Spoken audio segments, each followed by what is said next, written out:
Coucou, je vous retrouve aujourd'hui pour une vidéo In My Mailbox. Donc j'en avais fait une la semaine dernière pour mes dernières acquisitions en VO. Cette fois-ci, je vous fais mon In My Mailbox du mois d'avril en français. J'ai pas mal de livres à vous présenter. Je vais commencer par ceux que j'ai reçus lors d'un swap qu'on s'est fait entre Everbook et Lissou. Voilà, les filles ont été super généreuses, elles m'ont offert 4 livres. Donc le premier est un joli petit livre qui s'appelle Diable et Vampire, esprit du XVIIIe siècle, qui est édité au Chêne. Donc en fait c'est un petit livre vraiment bien illustré, bien terminé, bien travaillé, qui parle un petit peu de toutes les créatures nocturnes et des phénomènes qui peuvent se passer également. Donc on a des jolis dessins. Là, vous voyez, on parle d'énergumènes, donc on parle de lycanthropes, de maléfices, de gnomes, du beurre. Voilà, il y a un petit peu toutes les traditions, c'est super bien fait. Voilà, de tout ce qui pouvait se passer, les superstitions, etc. au XVIIe siècle. Un joli petit livre, je ne sais pas du tout où elles l'ont trouvé, mais il est juste magnifique. Ensuite, elles m'ont offert le premier tome de Fablehaven aux éditions Pocket Jeunesse en poche. Donc vous avez super bien fait parce que je préfère effectivement les livres de poche au grand format. Donc je suis assez impatiente de le lire parce que ça fait longtemps que j'en entends parler. C'est un livre jeunesse. Voilà, donc je pense que vous le connaissez parce que ça fait un moment que la saga est sortie. Entre deux, il a écrit une autre trilogie. Voilà, donc je vous en dirai plus quand je l'aurai lu. Ensuite, j'ai reçu, alors j'avais complètement oublié que j'avais mis ce livre dans ma wishlist, du coup j'ai été vraiment surprise quand j'ai ouvert le papier cadeau. J'ai reçu Les Anges mordent aussi, je vais y arriver, le tome 1 de Felicity Hadcock aux éditions J'ai lu. Donc voilà, une très belle surprise, je ne m'en rappelais plus, je suis bien contente de l'avoir. En plus les couvertures ressemblent fortement à celles de la communauté du Sud, donc j'aime beaucoup ce genre de couverture-là. Et j'ai lu quelques avis, j'espère que ça me fera aussi rire que d'autres blogueurs-blogueuses. Voilà. Et enfin, un dernier livre que je lis en ce moment et que j'adore, il s'agit de L'épopée du perroquet de Kerry Reich. Donc là, il s'agit d'une histoire d'une jeune femme de 25 ans qui démissionne de son boulot et le soir même, ses parents lui annoncent qu'ils arrêtent un petit peu de l'aider financièrement. Et donc là-dessus, elle décide de partir rejoindre une amie à Los Angeles pour recommencer sa vie à zéro. Sauf que lors de son périple, parce qu'elle fait un sacré détour pour aller à Los Angeles, parce qu'elle a un trip, cette fille, c'est qu'elle adore découvrir les noms de villes absurdes ou enfin voilà, assez rigolos. Donc là, elle se retrouve coincée suite à un problème de voiture à coin perdu. Et elle va devoir se débrouiller pour survivre, pour vivre, pour payer ses frais de voiture afin de poursuivre son objectif d'aller à Los Angeles. Et une fois arrivée là-bas, elle va découvrir un petit peu les habitants du village, elle va se trouver un boulot et elle va apprécier sa vie. Donc c'est très rigolo, c'est frais. Pour l'instant, donc j'ai lu à peu près les 3 quarts. Je passe vraiment un bon moment et je suis vraiment ravie d'avoir découvert ça. Et le perroquet est juste excellent. Je me suis marrée dès la première page. Donc voilà, une très belle lecture que je vous recommande et dont je vous reparlerai lors d'un update lecture. Voilà, donc ça c'était pour les cadeaux du swap. Ensuite, je vais venir au prêt qu'on m'a fait. Donc c'est ma maman qui m'a prêté Beautiful Disaster de Jamie Maguire.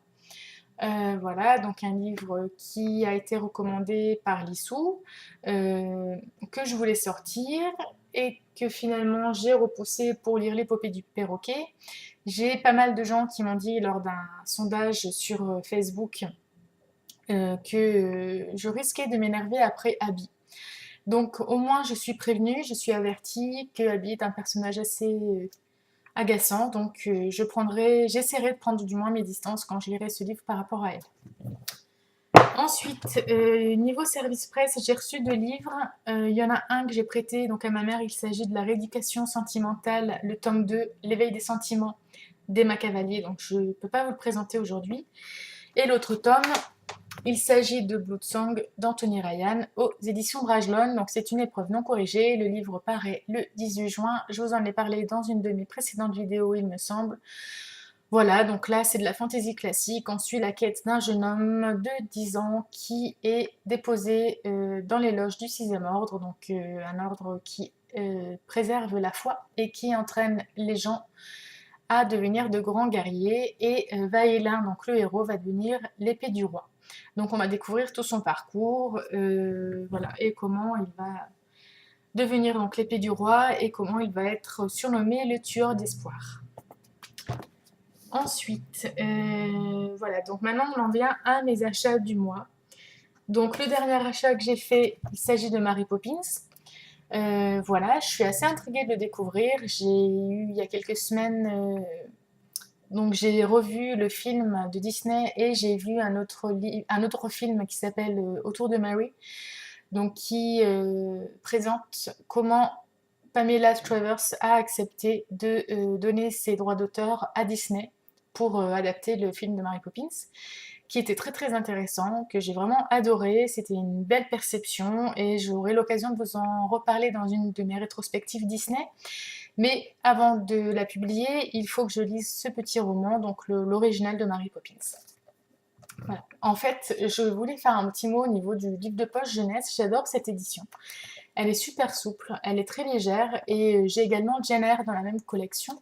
Et je pense qu'à l'avenir, je m'achèterai un peu plus de livres voilà, de cet éditeur en livre de poche jeunesse parce que c'est vraiment très agréable. En plus, c'est du petit format, ça se range bien dans les bibliothèques. Voilà. Ensuite, en occasion, j'ai trouvé donc le tome 1,5 de Insaisissable ne me résiste pas. Donc on voit encore un petit peu d'ailleurs l'étiquette d'occasion, qui devait être à 6 euros et quelques au lieu de 8 euros. C'était une petite occasion. Mais voilà, je sais que je l'avais en e-book également, mais bon, comme j'adore la saga, j'ai voulu me l'acheter en livre. Cette nouvelle parle de Warner. Euh, voilà, il nous explique comment il est tombé amoureux de Juliette et il nous raconte apparemment un petit peu sa vie. Il me tarde de le lire, surtout que ça va se lire très rapidement, il fait même pas 100 pages. Donc là-dessus, j'ai également acheté, obligé, le tome 3 d'Insaisissable. Donc le tome qui clôt la trilogie. J'espère que je vais apprécier, ne pas être déçue par ce final. Après, j'ai acheté, toujours d'occasion, Zoanthrope de Mathias Rouage. Donc Mathias, c'est un jeune homme que j'ai rencontré lors du salon d'Octogone à Lyon en septembre. Je n'avais pas vraiment eu l'occasion de discuter avec lui, mais il m'a paru vraiment très gentil. J'ai pu le voir dans une interview, je crois, sur Internet. Et voilà, Corée m'avait parlé un peu de ce livre où j'avais lu son avis qui m'avait donné envie. Donc j'ai craqué dessus. Voilà, voilà. Donc là, on est un petit peu dans de la science-fiction, je crois. Fantastique.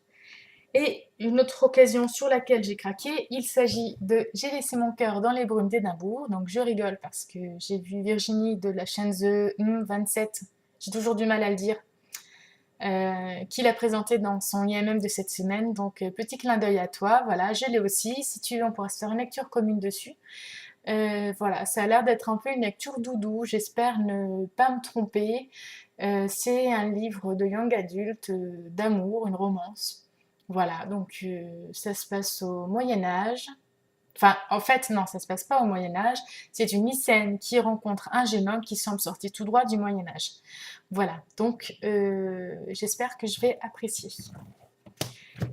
Et ensuite, les deux derniers livres que je veux vous présenter, c'est des livres que j'ai déjà lus, mais que je voulais absolument dans ma collection. Donc j'avais commandé le tome 4 de Shirley Davidson que j'avais trouvé d'occasion sur le site de Gibert. Voilà, donc je suis ravie de l'avoir. En plus, c'est un tome que j'ai pas chroniqué parce que je ne sais pas pourquoi. Et en fait, comme on a lu le 5 entre deux, ben, j'ai pas réussi à faire mon avis sur le 4. Et donc, il faudra que je relise. Oh, quel malheur, la saga, c'est trop triste. Voilà, pour redécouvrir le 4 et revoir un petit peu toute la saga. Je pense que je la relirai si je peux, même cette année, même si je l'ai commencé cette année. Mais c'est tellement un plaisir et c'est tellement marrant que voilà, je pense que c'est vraiment une série qui se lit et se relit avec plaisir. Et enfin, j'ai trouvé le tome 6 des Aventuriers de la mer de Robin Hobb. voilà, que je veux également dans ma bibliothèque, puisque j'avais déjà les 5 tomes. Donc là, j'ai également terminé tout le cycle des Aventuriers de la mer, mais je l'ai vu en livre, parce que voilà, Robin Hobb, c'est une de mes auteurs préférés, et ces livres sont nécessaires dans ma bibliothèque. Voilà, c'est tout pour cette IMM. Ça en fait pas mal parce que je crois que j'ai dû vous présenter 11 livres et j'espère pouvoir les lire assez rapidement, sachant que pour l'instant j'en ai lu 2, on va dire 2 et demi. Donc j'ai du boulot et je vais essayer de limiter mes achats ce mois-ci pour pas avoir encore une palle complètement exubérante. Déjà qu'elle est assez grosse comme ça, donc voilà, il faut que je me contrôle dans mes achats. Voilà, voilà, j'espère que cette IMM vous aura plu. Dites-moi s'il y a des livres que vous connaissez, si certains, vous en avez lu certains, si d'autres vous tentent, etc. dans les commentaires. Et je vous fais des bisous. À bientôt!